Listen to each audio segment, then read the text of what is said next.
It's always fun. You guys had a phenomenal show that day. That was a great time. But got to raise my seat again so I feel normal. There you're at normal height now. Down as the start of the show, and I'm sitting down. I had this thing set for August, or my grandson, his son, 3-year-old. And I was like, his head was down here, like barely peeking over the table. I was like, I felt like a midget. Okay. He felt 3 years old. You were so small down there. I know I did.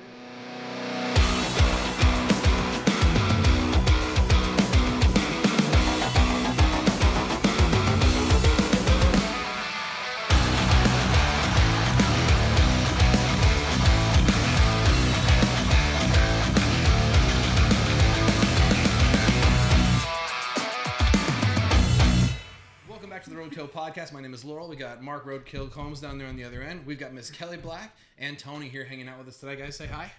Hello. I'm battling a bit of the lingering of a cough. It's not like sick, but it's like where you just still cough. Oh, it's allergy season. I'm with you. That shit might be intermittent. No, you're fine. You're fine. This is what it is. So, little bit here. Tony, you have a few bands that you're a part of. Phoenix 5. You've got Majik Toast. What other projects are you involved in? I have 2 solo projects. Tony Rocks. Okay. It's my solo thing that I did for probably, 12 years or something. I was touring a lot. About 8 years on the road. Band, solo. Yeah. Whatever. Making records, doing a radio thing. And then COVID hit. Ended up down here. So... Everybody up here. You're fine. You're fine. Long story short, got the solo singer-songwriter thing. That bled into Majik Toast, which was just to kind of fill the gaps in touring. Yeah. And then it just kind of turned into Tony Rocks, kind of fronting that thing. So I'm in a kind of a weird little merger because that's like the more blues rock side of what I do. Yeah, yeah. And then my solo thing is like Americana singer-songwriter that I still do some of those blues things. And then I have a solo drum thing that I do to electronic music that I produce. And that's called Moon Dancer. Okay. That's the music side, yeah. Moon Dancer. Okay, I have to check that out. I didn't know about that side of it. That's pretty cool. Mm-hmm. So we'll dig into that in a little bit because I have some questions about what that is exactly. But Kelly, you've been all over the place music-wise. You worked with Jim up in Branson, Missouri, and I think even on the road before that. I know you've got some deep ties in like Nashville and all kinds of stuff. You're with Spankin Sadie now, and right. You're also playing with Joey Foley Trio. Yeah. What else are you plugged into? That's about it right now. I haven't really been here long enough to know a lot of people. Jim and I came here, I believe it was 2021, and had a great time in Branson. Jim, of course, performed there for 30 years, and I was there for about 25 years. Wow. And ended up starting to work for him in about 2011, I think it was. And but the people that I met there in Branson, the connections I made there, like you said, I did some road work. I ended up going on the road with Johnny Lee, like the second year I had moved to Branson. I was playing in a restaurant as a house band and met up with him and his crew, and they were looking for a bass player and give me a holler, and went out and did that for a couple of years. 3 years, I think it was. But it's been amazing. I've been incredibly lucky by meeting all the people that, and you can probably relate to this, Tony, is getting to meet the people that you come across in this business. I don't think you can really do it anywhere else. You get such a wide array of different personalities, different backgrounds, and I think Tony and I are different as day and night, but we both love what we do, obviously, and get to meet all these people and have fun doing our job. Yeah. No, I mean, you're not wrong. We had Damon Fowler on the show not too long ago, and he shared a story about touring back in the day up in Virginia at a little place called the Jewish Mother in Newport News, Virginia. It's a small venue, but it's got a lot of history to it. And out of nowhere, he starts seeing these A-list celebrities just sitting there eating spaghetti, and it's that kind of that tone you're talking about. There's such a wide variety of Mellencamp thing. Oh, cool. I was gonna say Mellencamp, but a part of me went, "Are you sure that's the name?" And I didn't want to drop in case I was wrong. But if you're confirming it, then that's the name. It was. But it really speaks to not only just the variety of people, but you can be walking around the corner at some small dive bar and playing music, and you'll run into somebody that's like, "Whoa, what are you doing here? You play stadiums." Right. And right. it can be that really cool meetup. And then sometimes you'll meet somebody and go, "That was a cool person. I wonder who that was." And someone will be like, "That was Tony. You don't know who Tony is? Majik Toast? Tony Rocks?" Didn't you play up there too? Oh, where? Virginia? I'm from Hampton. Yeah, Yeah. that was what I was about to segue into next. I went to college in Williamsburg and So that's in high like school in 10 Yorktown. minutes away. Yeah, Newport News is like 10 minutes. Yeah, from exactly. It's, the nearest part of that's not technically true. They border each other, so they could be no minutes apart from each other. But from my house, my parents' house, I could get to any part of Newport News in 10 minutes. are you down by the waterfront or? No, we were in a place called Bethel. I grew up all over Hampton. I know Bethel. Yeah, I went to Tab High School in Yorktown. Yeah, Tab. Okay, Yeah. cool. Yeah. So yeah, I know the area very well. I got into lots of trouble in Virginia. Tigers. Yeah. Yeah, Tab. But no, I lived in Yorktown. I had friends in Newport News. I ended up going to college up in Williamsburg, and it was a lot of fun. Women married? Yeah, I got grandfathered in through. I started off in community college, but I don't need to go into this whole story. But I got really lucky and got to do a dual enrollment with William and Mary, which was a lot of fun. Man. It was really cool. I'm really proud of that fact. But my parents were military, so I moved around my whole life. And when they finally got out of the military, I was like, I'm used to moving around. It's been like 3 years. I need to go somewhere new. Went to Georgia, went to California for a short time. Down here to Florida and Jacksonville, out to Hawaii twice, 2 separate occasions. Met Mark's daughter, my now wife, and then she was like, "Let's go back to Florida where my family is." Okay, and now we're here. So far I haven't had the itch to move anymore, which is great. I feel like I've done enough of that at this point. That's cool, man. I didn't know Kids that will was stop connection. that shit. Yeah, It didn't stop me, man. right. Yeah. That's what I was going to ask you. How do you battle that? Or do you battle it? It's a battle that wanderlust.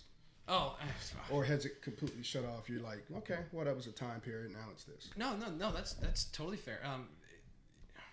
The best way I can say it is that you have your childhood home. You have the places that you grew up where your family, like your relatives that all live in this general area. I mean, Mark's up in Illinois with a lot of his family.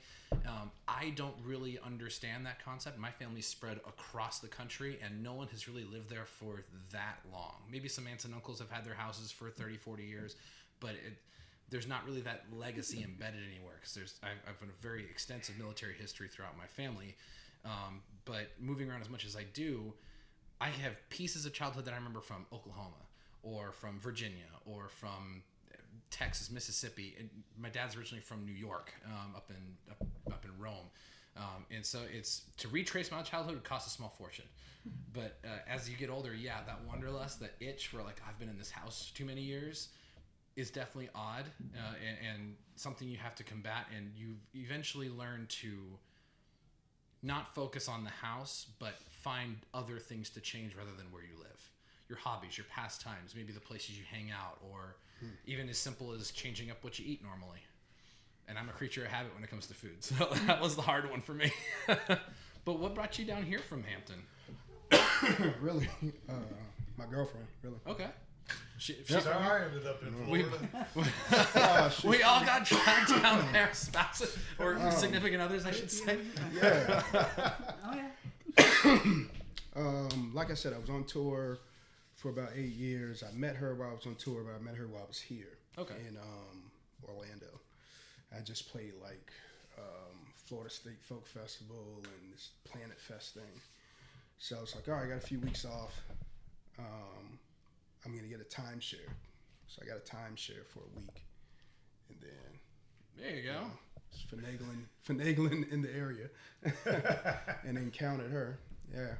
And then, so that was 2019. Yeah. So then when COVID hit, my thing was kind of getting into a weird space. I just left Vegas. Okay. So I was just in a weird space with my the songs that I write and play on stage are so introspective and personal. even though they reached everybody. Yeah.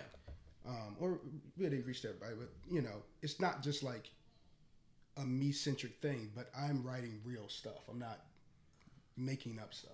Yeah. I write about my real life and my real perspective. So that just got heavy in that time period. So I was like, all right, I'm gonna take a little break from this, but I didn't have anything else. So I still had to do like little shows and stuff, but in my brain I was just like fried. So then COVID hit, lockdowns happened. I was gonna go to Nashville. I was gonna leave Delaware and live. I was living on an air ranch in Delaware in an RV. Oh wow. Yeah, dude.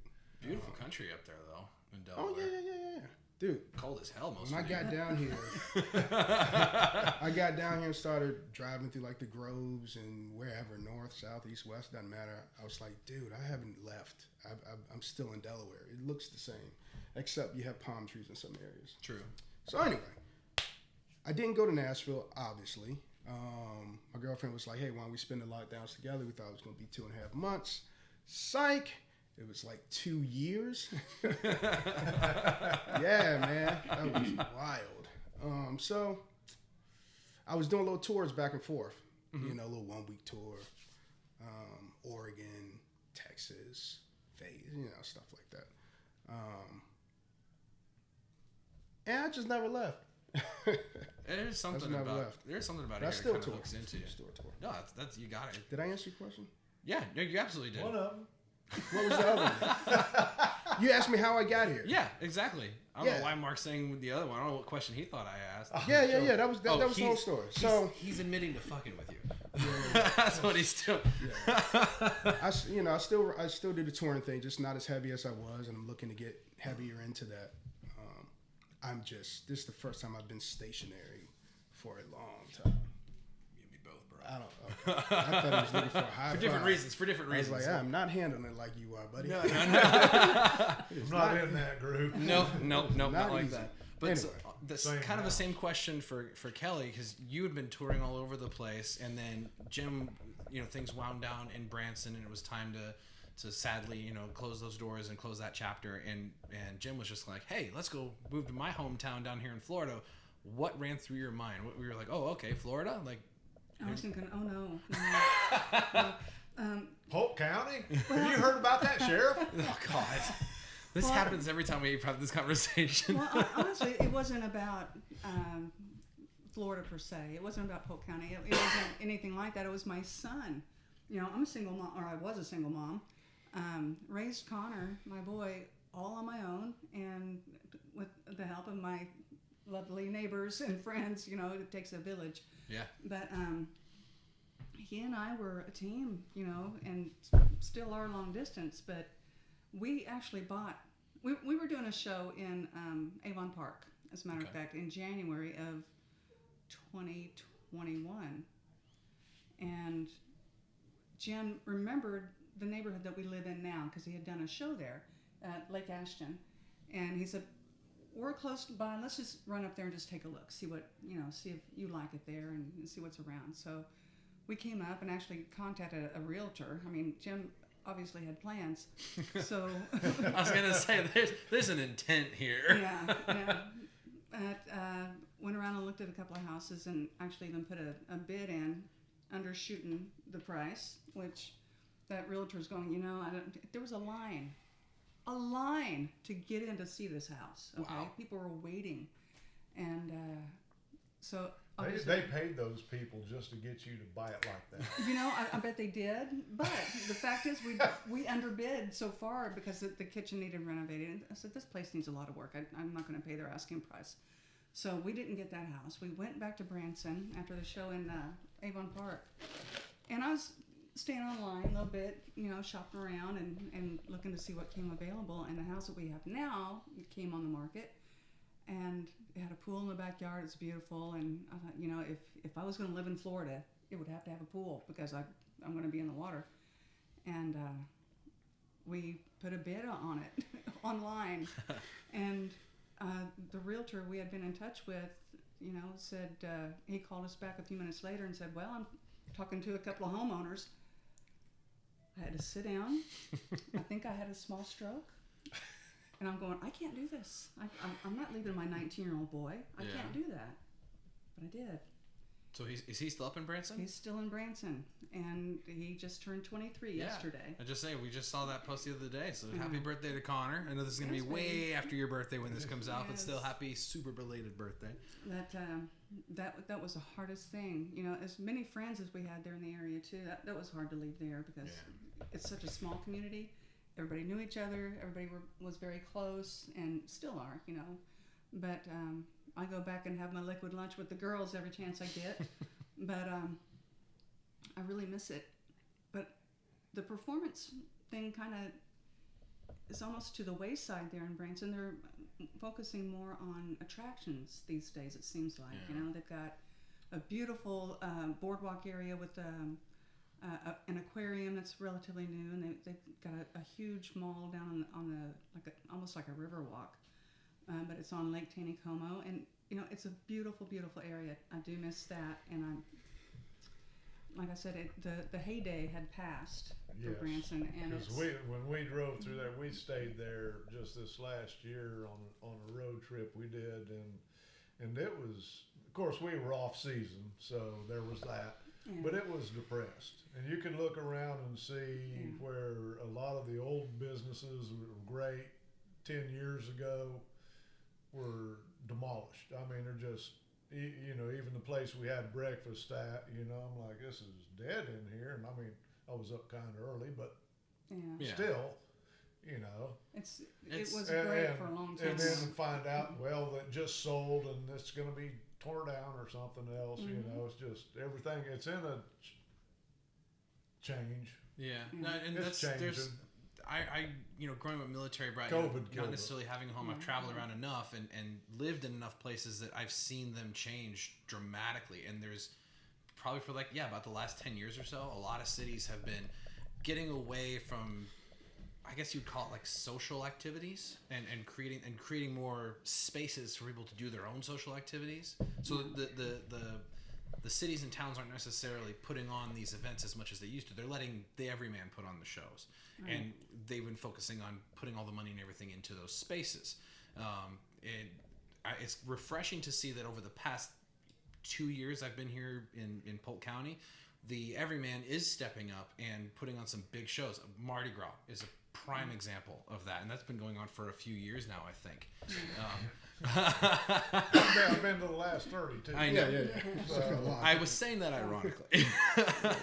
but yeah, I was wanting to segue into that anyway. It's like, and ask you both, what is your opinion, being newer to Florida and Central Florida, Polk County in particular, about the music scene we have right here in Winter Haven, Lakeland area? Can you repeat your question? What do you think of it? Simple question. Music scene right here. Both of you toured all over the country. I think even outside of the country as well, if I'm not mistaken. Like, what's your thoughts about the scene What here? we in have Polk County? here versus where you've been. You know, Branson, Or maybe another Nashville. question would be, what's your favorite place that you've played?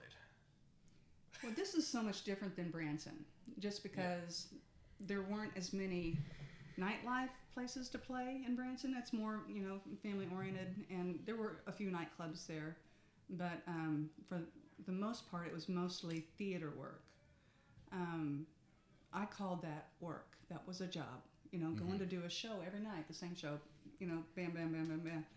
And there were times that I was doing 3 different shows every day. I would do a morning show with one company, an afternoon with another, and an evening show with another, and then I would pack my stuff up and go do a nightclub gig after that. So, a single mom thing, you know, I did everything from that to working construction at some time. But the music scene here, I have never seen such an outreach of so many giving people when it comes to doing benefits and helping each other out. That is gold to me. Yeah. And just the caring nature that all these people have. There are a lot of quality musicians here and great bands. I fell into the situation with Spankin Sadie, and I consider myself very lucky in that. Great group of people, loving, caring, and do anything for you. But as far as the music scene, Jim is a little discouraged because there aren't a lot of theater things going on here. Well, that was his bread and butter for so long. And Yeah. we talked about that when he did the listening room, about how, he's used to the theater shows where it's all pre-scripted, pre-rehearsed to the T. Right, And right. when we said, it's the listening room, just go up there, play, and tell your story, he kind of was very uncomfortable and out of his element on that. Yeah. So I can understand his frustration. It's very different for him, but yeah, it is totally different. Knowing what you're going to do every night, you know where your marks are, you know when you come off stage, you know everything that's going to be said. But like I said, that's work. That's a job. Yeah. But then you come here and Playtime. he asked me, hey, you have a show tonight? I said, no, I've got a gig. Totally different thing for me. I get to go out for 3 to 4 hours and just have a ball. Nothing scripted. Everything's off the cuff. And, I really, really enjoy that. So a lot of great venues here, too. A lot of very band-friendly venues. Again, you don't see that a lot in Branson. How about you, Tony? You can be honest, it's fine. No, I'm trying to find the words. I come from a different space. I come from the original artist, plow your way to a fan base model. Yeah. So that's been many, many years of, being in a van, going from town to town, playing, to however many people you can draw. Mm-hmm. And then you're fighting to get, of course you started playing at, Jerry's Crab Shack in Buffalo. Yeah. And then, you're playing your songs and you go, okay, this ain't it. Because you're playing the people that just came out for their seafood bowl. Yeah. So You just happen to be the live radio. Yeah, you just happen to be the dude there, but you're not there for that. You're there to be heard and give something. So you figure out, okay, this ain't the place for me. Yeah. So I come from that world of finding my way to selling hard tickets, finding my way to being able to garner respectable guarantees from theaters and festivals and that thing as an artist, So coming here, it's not that landscape. It's a landscape of kind of cover band. And that's a whole different world. So the mentality most of the time is different because on my side, outside of Phoenix 5, and I look at Majik Toast, Toast is going in the same direction because of exactly what I'm talking to, and I'll get to the scene. But sometimes you can overplay the room. Yeah. And that means that absolutely. Yeah, so that means that you're not in the right environment. So Toast is heading to that space of, I don't want to play that game. I don't want to play, I refuse to play, what is that, Tennessee whiskey?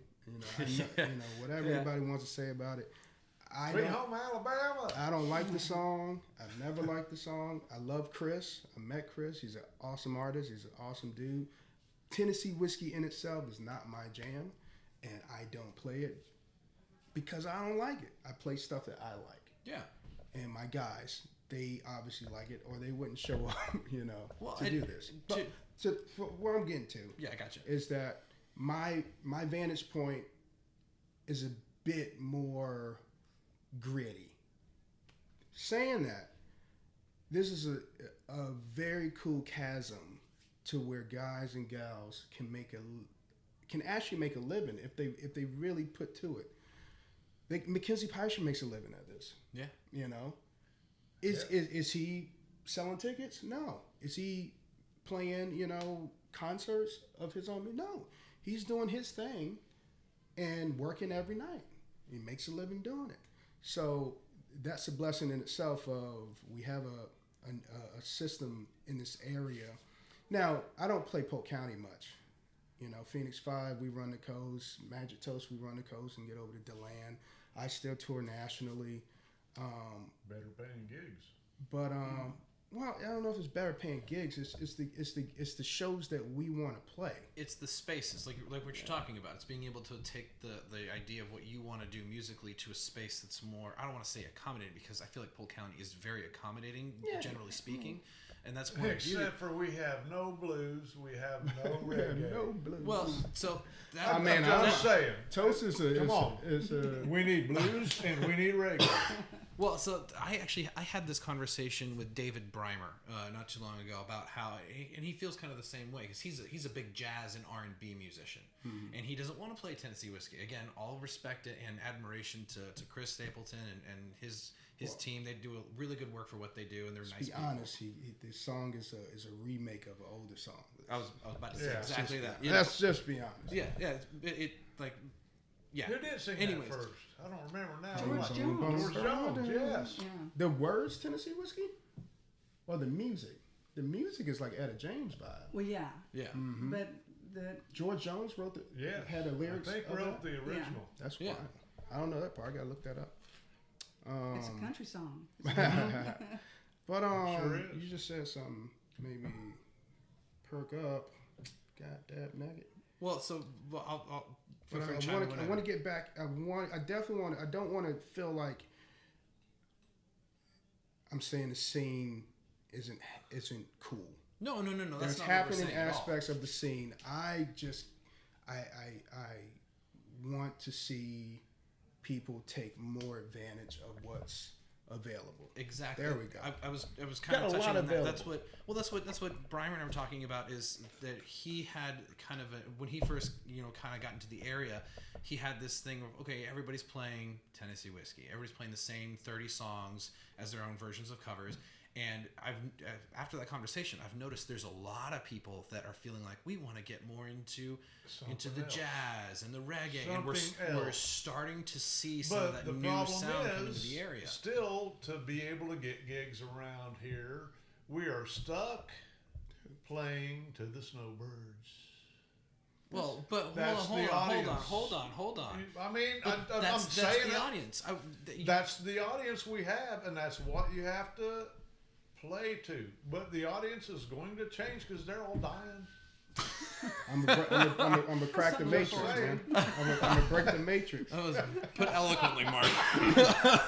I'm one of them. Come on. It'll happen. I'm gonna break the matrix. Like, Breimer wants to play jazz. So Breimer, and I love David Breimer, he knows I love him, should play jazz. Yeah. If you want to start a reggae band, start a goddamn reggae band. And then if so-and-so doesn't want to book it, so-and-so don't want to book it, you keep going down the line until you find so-and-so that does book it. And then you got one place. We started out at, I think it was Allison over at Tanner's.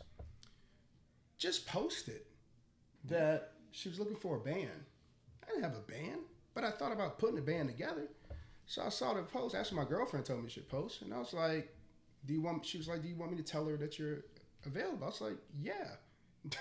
I don't have a band at first. A gig's a gig. So it's not even a gig. It's opportunity. Yeah. When preparation meets opportunity, you have the will, the way, you have the desire. You say yes, and you figure out how to do it. Seize the moment. So I put the band together. My point being, when I started Moon Dancer, I booked right to Union Hall. Yeah. Like, I knew that Moon Dancer wasn't going to work at Tanner's. Moon Dancer isn't going to work at Old Man Frank's. Moon Dancer is a hard electronic dance music with live drums. How in the hell are you going to book that at Tanner's? Unless you rent the place out. Like, people aren't thinking. Like, just like this podcast, there's no other podcast in the area. What until when y'all start doing your podcast? Yeah. Somebody said, I want to do a podcast. Nobody said, oh, there's no podcast around, so we can't do a podcast. No, it's like, shit, let's start what is a podcast? Yeah. It was pretty funny. So my point being, man, it's like you don't have to play what you don't want to play. Do you have to do what you have to do to get yourself into somewhere? Of course. Would I have been able to build Majik Toast without the litany of classic blues rock and whatever I want to play reggae that we do play? No, because it wouldn't work. I didn't start putting my own music into Toast until late last year, till I got a core group of guys that really felt good and they actually wanted to learn the music. That's another thing. These cats out here don't want to learn the music. They asked me. Say it try loud. to hold it back. Say it loud. Say it louder. You know what I'm saying? If you just want to show up and play your 4-hour set and do the next thing and you don't want to maximize your potential, mazel tov, man, do you. But if you're talking about we can't get this gig, we can't get that gig, we got to play this, you don't have to do anything except for what you want to do. You just got to go do it. If that means I've been looking for studio space, this might piss some people off, but oh well, here we at. I've been trying to get a studio session together. Got amazing studio, but the dude's not available. Not to the point of like not hitting me back to say, hey dude, my bad. Now it's not the right time. Hit me back, XYZ. No, I just don't call. So now in my brain, I'm like, okay, I'm not going to keep waiting on these people. I'm just going to go rent a house and put my own studio, build my own studio. Yeah. So then we do our live sessions, record people. Johnny in Phoenix 5, he's a great producer in the pop, hip hop space.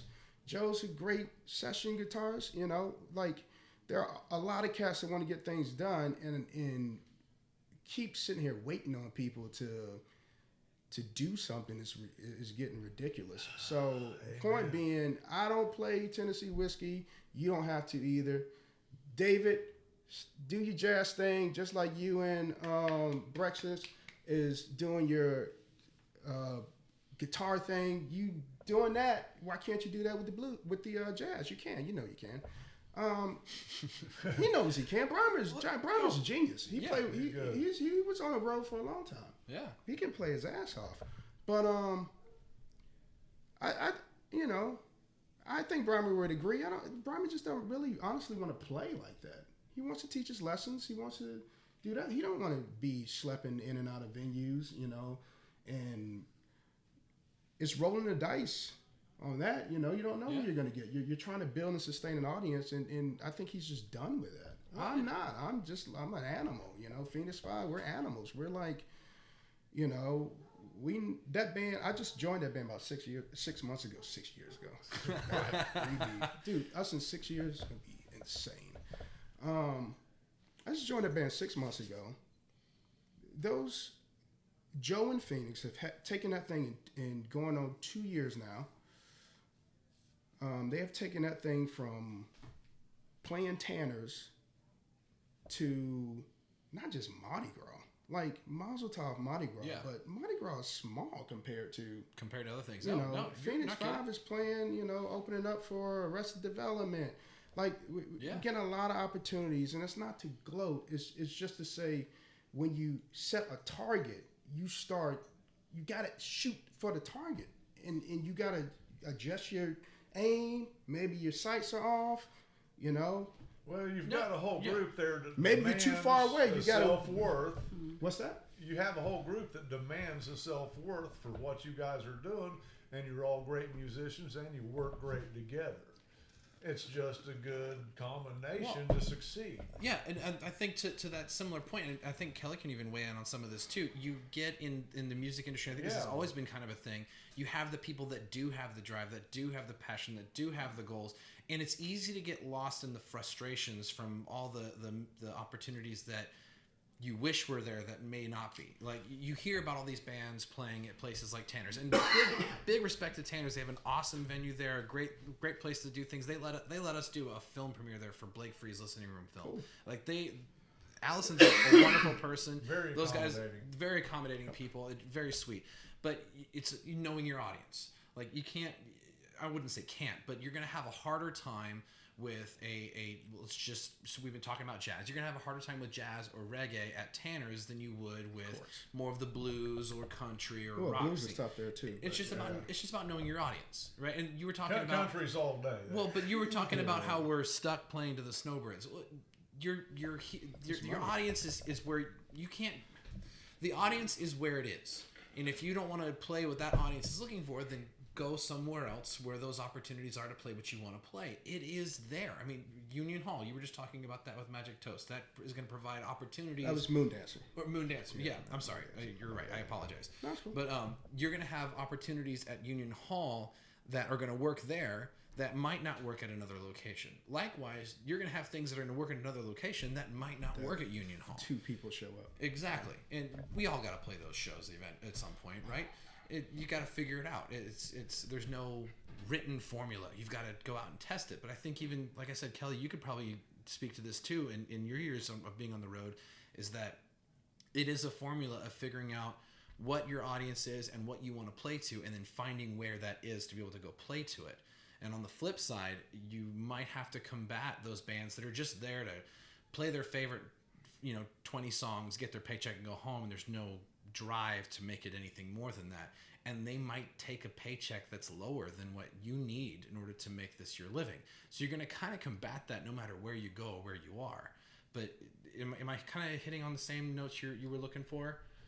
But, Me? yeah, no, Kelly. Well, I would like to be something that isn't a jukebox. Yeah. When the people that are there enjoying the night, enjoying their friends, and having conversations, that's really what they're going out for. I mean, they want to be in that element, but you also are over in the corner going, "Hey, look at me!" You want that attention. You crave it. That's why you're out doing it anyway, because of the love of it, and you love that feedback, that automatic.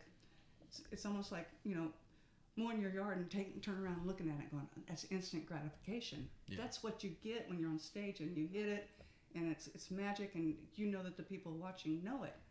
But if they're having a conversation louder than what you're doing on stage, I came across this one time with a duo person I worked with years ago. Couldn't get their attention. I mean, they were talking way over the two of us who were as a duo, and we were dumbfounded. What can we do? And so we started bringing them in. We started, asking them directly questions and involving them in the show. That's what I look for. I had that drive that you've got. My God, I had that drive when I was a lot younger. I've aged quite a bit since then. So I'm a little more settled in what I'm doing, and I love your drive. Absolutely love it, and I admire it. But I've settled quite a bit since then. So. I'm just happy as a clown being out there, playing the bar gigs that I do get to play. And Spankin Sadie's a great fit for you. Oh, it couldn't be better. Because everybody's kind of in the same boat. We don't have to do this. We're out to have a good time, and you actually have probably what I would call one of the biggest followings. I can't go into the Apple and get a seat when you guys play there. It's just, and every show you go to, there's 20 people with your shirts on. It's like everybody needs roadkill shirts too. Yeah, I was going to ask for one of those, by the way. I got you covered. Sweet. I think I have one.